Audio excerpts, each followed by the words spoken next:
Shri Ram Jai Ram Jai Jai Ram. Shri Ram Jai Ram Jai Jai Ram. Shri Ram Jai Ram Jai Jai Ram. Shri Ram Jai Ram Jai Jai Ram. Shri Ram Jai Ram Jai Jai Ram. Shri Ram Jai Ram Jai Jai Ram. Shri Ram Jai Ram Jai Jai Ram. Shri Ram Jai Ram Jai Jai Ram.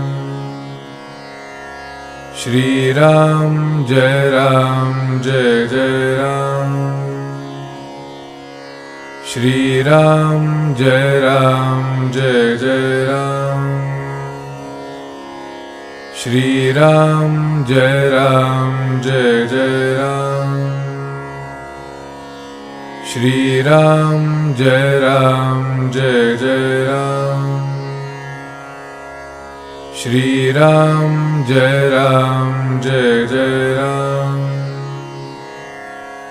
Shri Ram Jai Ram Jai Jai Ram.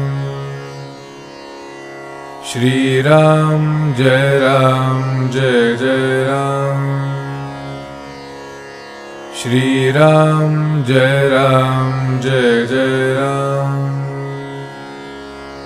Shri Ram Jai Ram Jai Jai Ram.